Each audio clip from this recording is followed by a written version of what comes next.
Hello everyone, welcome to our YouTube channel leading classes. Myself Ankush Thakur. आज हम अपना accounting का जो थर्ड चैप्टर शुरू किया है उसका नेक्स्ट पार्ट करने जा रहे हैं। हम अभी अकाउंटिंग प्रिंसिपल्स कर रहे थे, तो अभी उसमें कुछ प्रिंसिपल्स रहते हैं। टोटल ओवरऑल 14 प्रिंसिपल्स थे, हमने 10 कवर कर लिए थे आई थिंक। नेक्स्ट हम जो करने जा रहे हैं कवर करेंगे उनके प्रिंसिपल्स, और उसके बाद जो नेक्स्ट टॉपिक आएंगे उन्हें धीरे धीरे कवर करते जाएंगे। और जो स्टडी मटेरियल होगा, इसके हैंडमेड नोट्स होंगे, वो आपको टेलीग्राम चैनल पे अवेलेबल रहेंगे। तो आपको बस जो मेरा लेक्चर उसको सुनना है, इसे कोई नोट डाउन करने की ज़रूरत है नहीं है, क्योंकि आपको सब हैंडमेड फॉर्म में प्रोवाइड किया जा रहा है। तो आइए शुरू करते हैं आज का लेक्चर। अकाउंटिंग प्रिंसिपल्स पे थे हम। 11th प्रिंसिपल करना है हमें, अकाउंटिंग पीरियड कंसेप्ट। इसमें क्या होता है कि जो हम रिकॉर्ड्स मेंटेन करते हैं, सारे फाइनेंशियल स्टेटमेंट्स बनाते हैं, अकाउंट्स जो मेंटेन करते हैं हम, वो एक डेफिनेट पीरियड के लिए करते हैं, एक पीरियड के एंड में करते हैं। फिर वो नेक्स्ट जो पीरियड अकाउंटिंग पीरियड आता है उसमें सारे अकाउंट्स रिकॉर्ड्स करते हैं, ट्रांजैक्शंस बनाते हैं, फाइनेंशियल स्टेटमेंट्स प्रिपेयर करते हैं ईयर के एंड में। तो वो जो अकाउंटिंग पीरियड होता है ना, एक डेफिनेट डेज़ का होता है, डेफिनेट मंथ्स का होता है, एक वो होता है। नॉर्मली जो अकाउंटिंग ईयर होता है वो 1 साल का होता है, 365 डेज़ का हो गया। जो अकाउंटिंग की लैंग्वेज बिजनेस वगैरह जो फॉलो करते हैं अकाउंटिंग पीरियड, वो करते हैं 1 अप्रैल से लेके 31 मार्च तक के लिए। इसका मतलब कि अगर अभी 2023 चल रहा है तो इसका 1 अप्रैल 2023 से स्टार्ट होके नेक्स्ट ईयर 31 मार्च 2024 तक ये अकाउंटिंग पीरियड चलेगा। क्योंकि इनकम टैक्स अथॉरिटी भी यही ईयर फॉलो करती है, इनकम टैक्स रिटर्न्स वगैरह भी इसी से फाइल होती हैं, जो टैक्सेबल लगता है, टैक्सेस जो पे करने होते हैं इस पर, वो सब इसी अकाउंटिंग ईयर के अकॉर्डिंग चलते हैं, सारी चीज़ें मैक्सिमम जो चलती हैं। उसके अलावा कुछ फर्म्स होंगी, कुछ इंडस्ट्रीज होंगी जो normal calendar accounting calendar year follow करती होंगी, जो कि नॉर्मल है 1 जनवरी से 31 दिसंबर तक चलता है। और उसके अलावा एक हमारा आरबीआई है, वो फॉलो करता है 1 जुलाई से, वो 1 जुलाई से लेके नेक्स्ट ईयर के 30 जून तक फॉलो करते हैं उसको। अगर 2023 में अगर वो स्टार्ट हुआ है तो वो होगा 1 जुलाई से 2024 की 30 जून तक फॉलो किया जाएगा। तो ये अकाउंटिंग पीरियड्स कंसेप्ट होते हैं। उसके बाद है verifiable and objective evidence concept. जो भी हम रिकॉर्ड करते हैं ट्रांजैक्शंस वगैरह, जो भी इवेंट्स वगैरह रिकॉर्ड करते हैं, तो वो जो मॉनेटरी टर्म्स में हम कैलकुलेट कर सकते हैं, कन्वर्ट कर सकते हैं, वो रिकॉर्ड करने के साथ साथ हम ये देखते हैं उनके साथ जो वाउचर्स होंगे, रिसिप्ट्स होंगे, कोई प्रूफ होगा ट्रांजैक्शंस का, उन्हें पहले वेरीफाई करते हैं कि एग्जैक्ट अमाउंट है, सारी डिटेल सही हैं, प्रूफ जो है ओरिजिनल हैं, उनको सबको रिकॉर्ड करते हैं। और उनको संभाल के भी रखा जाता है कि कल को अगर एविडेंस होता है, वेरिफिकेशन के लिए होती है, ऑडिटर मांगता है, तो हम उसे प्रोवाइड कर सकें, या एज अ प्रूफ हम उसे दे सकें, एज अ सोर्स डॉक्यूमेंट्स उसे दे सकें, ताकि वो अपने एंड पे सारी वेरिफिकेशन कर सके और रिपोर्ट सबमिट कर सके यूज़र्स को। तो ये verifiable and objective evidence concept कहता है ये। उसके बाद आते हैं कॉस्ट बेनिफिट प्रिंसिपल्स में।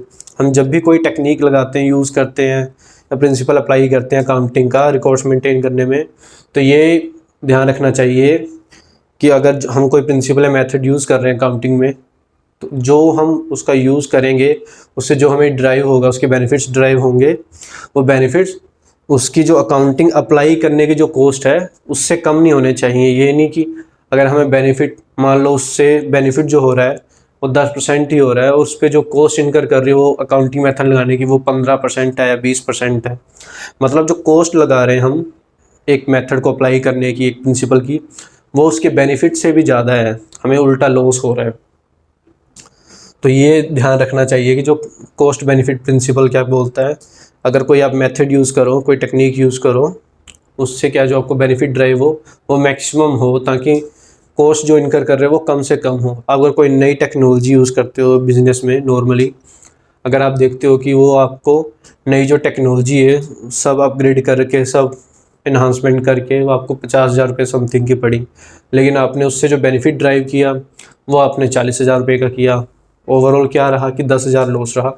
तो ऐसी चीज़ें नहीं यूज़ करनी, इस तरह के कॉस्ट प्रिंसिपल नहीं अप्लाई करने इस वे में कि जिससे हमें प्रॉफिट की जगह लॉस होने लग जाए, या फिर उसके बेनिफिट से जगह हमें उल्टा एडवर्स इफेक्ट होने लग जाए। तो ये बहुत ध्यान रखना पड़ता है कि हो सकता है आपका स्मॉल बिजनेस हो, तो आपको जैसे छोटे मोटे मैंने शॉपकीपर के लिए बताया था, अगर वो डबल एंट्री सिस्टम फॉलो करने लग जाएगा, उसके लिए उसको अकाउंटेंट हायर करने पड़ेगा, कल को उसको ऑडिट कराने के लिए, छोटे मोटे चीज़ों को अपनी ऑडिट कराने के लिए ऑडिटर के पास जाना पड़े, सीए रखना पड़े, उसको तो उतना इनकम नहीं होगी जितनी वो ऑडिटर या सीए वगैरह को देने लग जाएगा, उनके मेंटेन करने के लिए अकाउंट्स रखने लग जाएगा।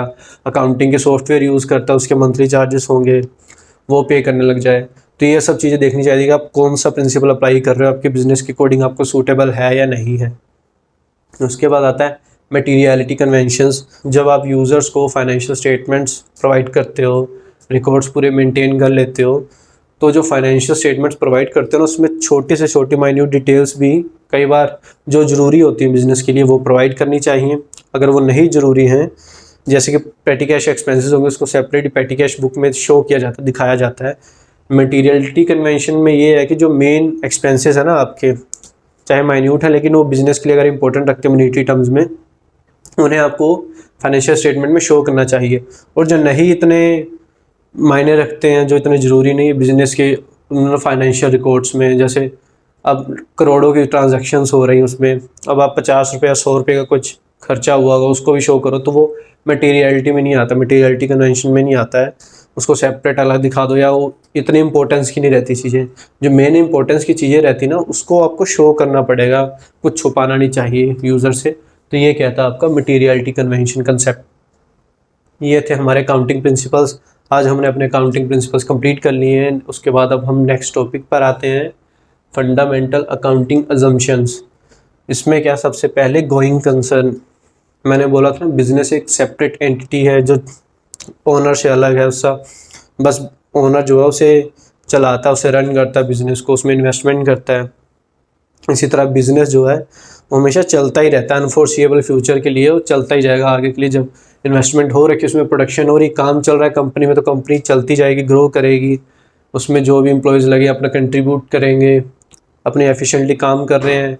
जो ओनर है उसमें डिसीज़न लेता है अपने फ्यूचर की, अपनी कंपनी को आगे ग्रो कैसे करना है। मैनेजमेंट है उसके लिए संभालने के लिए, कंपनी के ऑपरेशन संभालने के लिए, डेली बेसिस पे जो ऑपरेशंस होते हैं वो सारे हैंडल किए जाते हैं।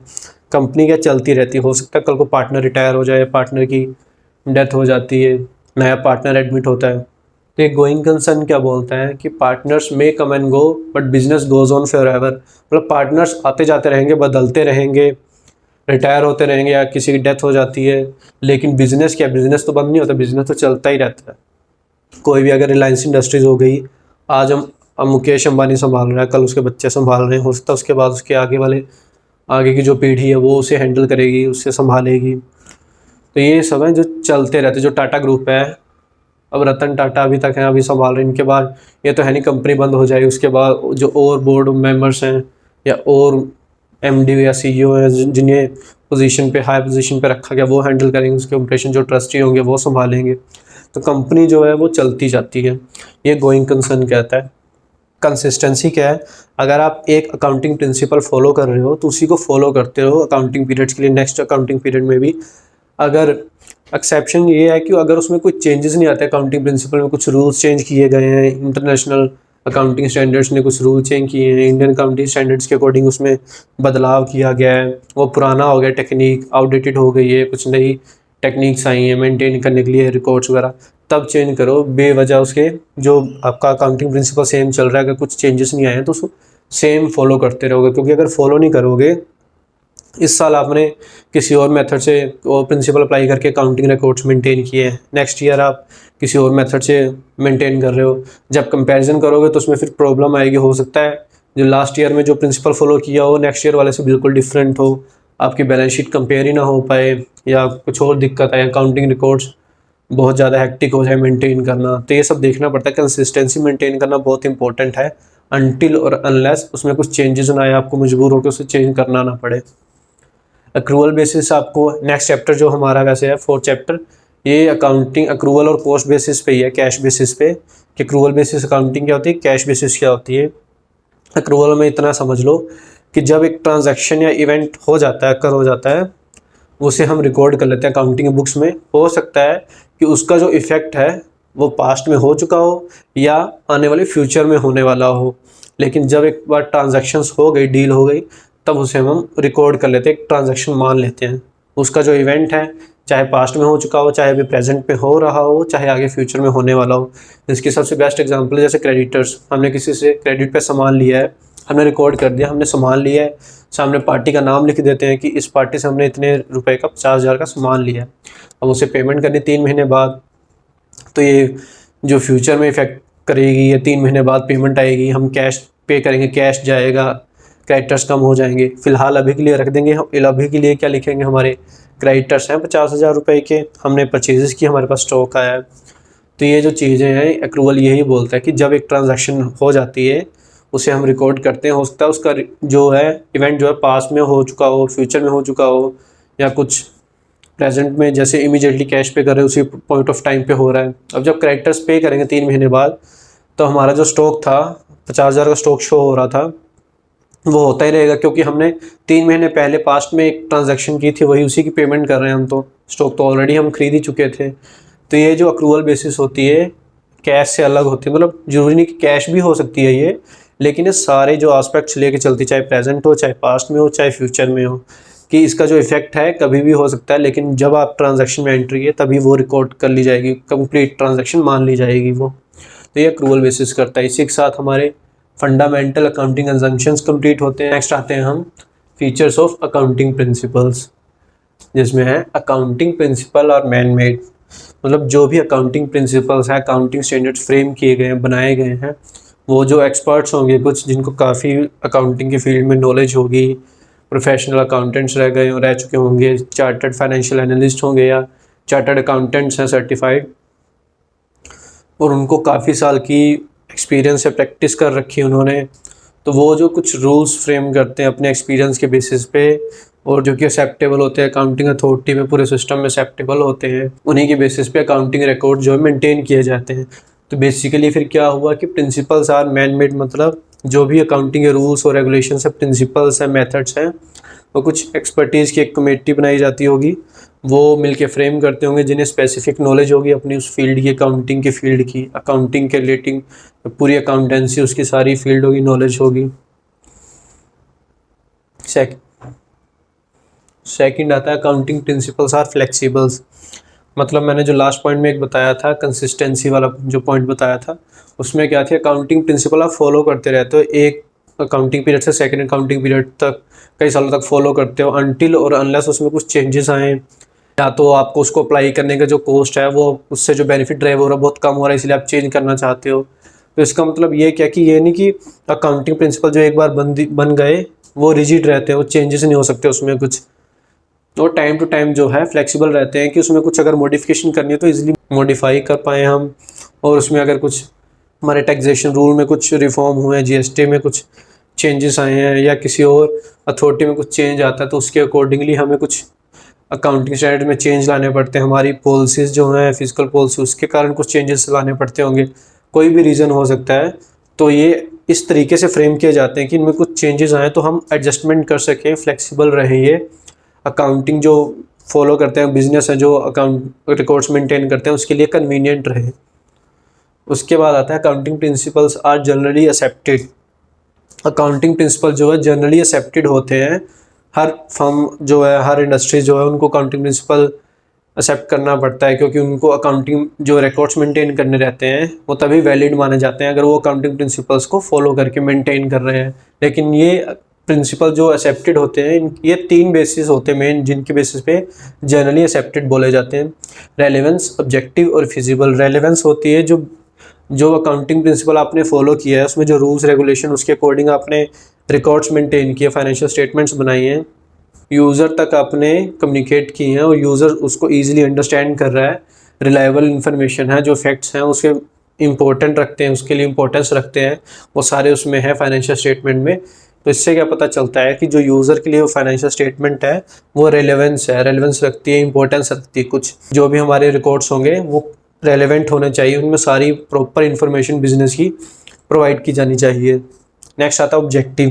अकाउंटिंग प्रिंसिपल का जो ऑब्जेक्टिव होता है प्रॉपरली सिंपल सा है कि अकाउंटिंग रिकॉर्ड्स मेंटेन कर रहे हैं, पूरी जो इन्फॉर्मेशन है अकाउंटिंग बिजनेस की ट्रू एंड फेयर पिक्चर रखनी, उसकी पूरी वेरीफाइड रिकॉर्ड्स मेंटेन करने, यही सब होता है। अनटिल और अनलेस कोई अकाउंटेंट अपना पर्सनल बायसनेस ना निकाले उसमें, अपने तरीके से मॉडिफाई ना करे, कुछ चीज़ें रिकॉर्ड्स ना मॉडिफाई करें या कुछ मिस रिप्रेजेंटेशन ना कर दे। अकाउंटिंग प्रिंसिपल का जो ऑब्जेक्टिव रहता है वो अकाउंटेंट की पर्सनल बायसनेस से इफेक्ट नहीं होना चाहिए, और ऑब्जेक्टिव जो है अकाउंटिंग का ही रहना चाहिए, अकाउंटिंग प्रिंसिपल्स का ही रहना चाहिए। लास्ट आता है फिजिबल। अकाउंटिंग प्रिंसिपल जो अप्लाई करना है वो अप्लाई करने में कम्प्लेक्सिटी ना आए, उसके रूल्स इतने हार्ड हो या डिफ़िकल्ट हो, अंडरस्टैंडिंग ना हो उसमें प्रॉपर, जो अकाउंटेंट है मेंटेन करने वाला रिकॉर्ड्स उसे ही समझ में ना आए, वो खुद कंफ्यूज हो जाए कि कैसे अप्लाई होगा, और उसकी जो कॉस्ट है वो भी काफ़ी ज़्यादा हो कि हेक्टिक हो जाए काफ़ी मेंटेन करना, कि इतनी कॉस्ट लगा के भी हम प्रॉपर्ली मेंटेन नहीं कर पा रहे हैं, समझ नहीं आ रहा है। तो फिजिबिलिटी होनी चाहिए उसमें कि ईजिली मेथड जो है इजीली समझ भी आ जाए अकाउंटेंट की, उसके बेसिस पे जो रिकॉर्ड मेंटेन किया उसने, इन्फॉर्मेशन बनाई है फाइनेंशियल इन्फॉर्मेशन, वो यूज़र्स को जब कन्वे करे तो उन्हें भी ईजिली समझ आ जाए, और अप्लाई करने की जो कॉस्ट है उसके बारे में प्रॉपर नॉलेज हो उसे, और ये भी पता हो कि जो अप्लाई करने की कॉस्ट है इससे जो बेनिफिट ड्राइव करेगा वो ज़्यादा ही होगा, कॉस्ट जो है कम रहेगी। तो ये थे हमारे फीचर्स ऑफ अकाउंटिंग प्रिंसिपल्स। इसी के साथ हम आज का लेक्चर यहीं पे ख़त्म करते हैं। तब तक आप हमारा लेक्चर देखिए, रिवाइज़ कीजिए, कुछ डाउट है तो आप कमेंट सेक्शन में कमेंट करके पूछ सकते हैं। तब तक के लिए आप हमारा लेक्चर्स देखिए, और इसका जो स्टडी मटेरियल आपको टेलीग्राम चैनल पे प्रोवाइड करा दिया जाएगा। Thank you.